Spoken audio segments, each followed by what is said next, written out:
I've watched a number of things today, and I wonder what I think. I sat sort of in a place trying to measure out what I think. The root derivative of the current situation is the same for everybody. There's a war between Ukraine and Russia. There's a crisis in the UN community. There's friction in the politics of the United States. There's questions from the lower classes involving climate change and about what the oligarchs on high are really up to, what they're capable of. But while all of this is churning, I try to put myself in the position of being just a member of the human race. And I know, the problem of the intimacy that each of us face our death with is unique and existential to each and every one of us. We become unplugged from the community around us and we disappear into whatever awaits us. And you wonder, if you believe in God, if the fact that it's so easy for God to create, if the vanishing point doesn't come with the discovery that it's less important than it seemed. I think that question, is that what happens, is an absolute for at least some of us. But at the same time, you can't extricate yourself from the moral responsibility of being aware that the things around us are important to us, to one another, that we're important to each other, that we're important and want to continue with each other. Now, when I grew up in a Jewish Holocaust survivor community, I do want to add to that predicament between the seemingly transcendent notion of non consequence to this world because of God's power and the intimate awareness of immediate necessity to appreciate and approve one another because we don't want to lose one another, is a sort of yin and yang. I don't think moral responsibility is incompatible with um, a sense of proportion. Now, when I grew up in a Jewish Holocaust survivor community, I was forced to very frequently as a child imagine what it would be like to stand in the place of a person in the Third Reich who knew what was moral and was facing certain death if they tried to rescue somebody else. And the message was very clear that it would be better to die in the attempt to rescue someone else than to survive so morally compromised that your relationship with morality itself was hopelessly marred. I think these extremes give satisfaction only to the malicious. I think it's possible for us to weigh these issues in a more common folk um, regularity. I think when we put our finger on the nerve of issues that are vital to the intensity of our attachment to this world as a species, we're not doing anything really all that out of the ordinary. We're doing something that is a commonplace. And because I'm alone a lot of the time and I'm deaf, my mind is less susceptible to influences, not because I'm walled off, but because I'm cut off. I'm trapped in deafness. And, Noam Chomsky I watched today, and he said that the war in Iraq was wrong, but you can't find anybody to admit that. You can't find anybody to admit the war in Vietnam was wrong. Well, you can, but not in the mainstream.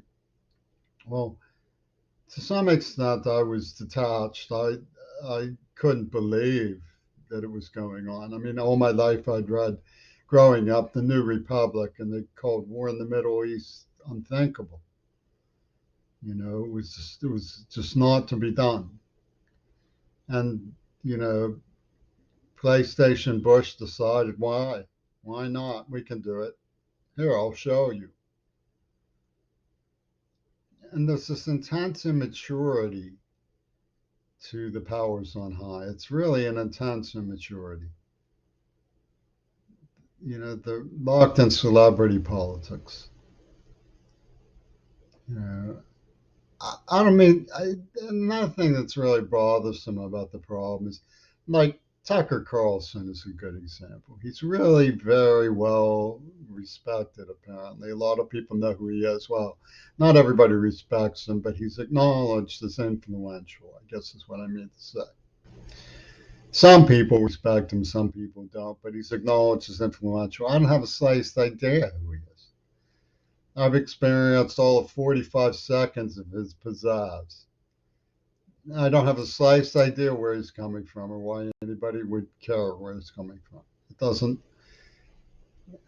It's not because I'm particularly negligent about it. It just doesn't particularly interest me. I mean, he could be really deep. He could be really shallow.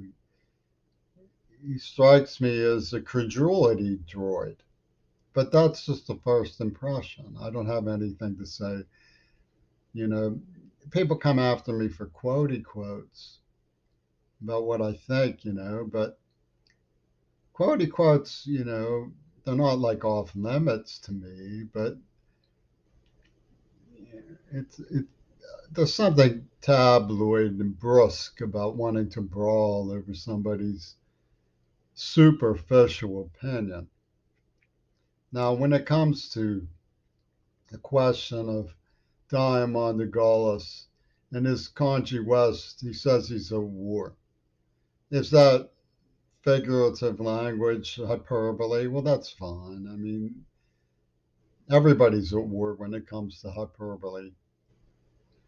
But is he actually one of the driving hatters of the arc situation that I've described over and over again? That I don't know. And you'll have to take my word for it. I literally don't know. Literally have no idea. I don't have the slightest clue.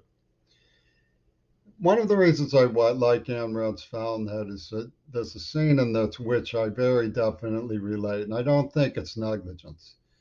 It's more based on my view that Confucius, if he said this, was very apt. It's more honorable to be deceived by your friends than to distrust them.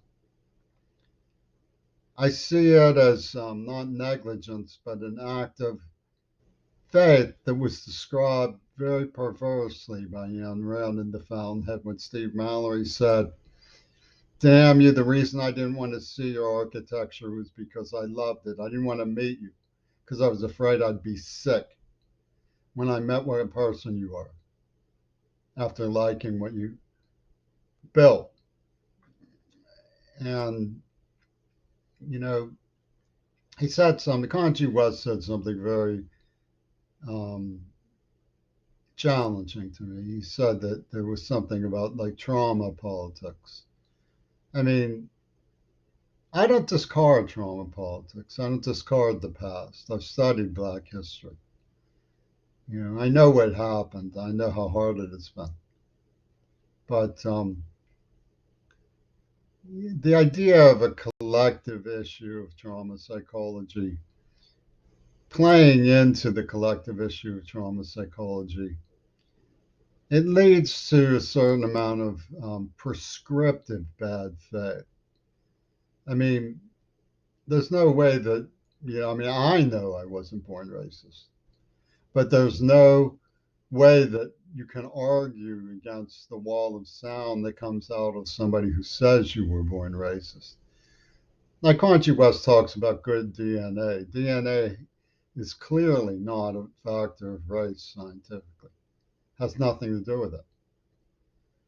So, you know, does that put our eugenic ideas into a different light? I'm not really so sure. I think that there's a sort of turnstile where the human race and the new spin on negating eugenics goes into this warp of bad faith that is uh, coming from the usual sources, like places of sophistication in Europe.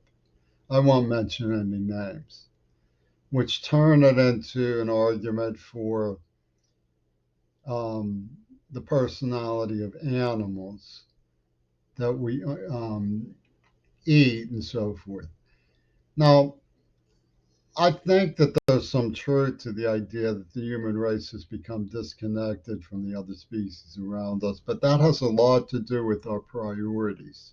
That wouldn't be true if we put more priorities in eco schools and eco cities and learned what was benign in nature and what isn't, and stop prioritizing, just the regimentation idea. But you have animal life, climate, and vegetation, dynamic instruments of cultivation, industry, innocence, and innovation, and children of the decorous cohabitation. Animal life, climate, and vegetation, dynamic instruments of cultivation, industry and innocence and innovation, children of the decorous cohabitation.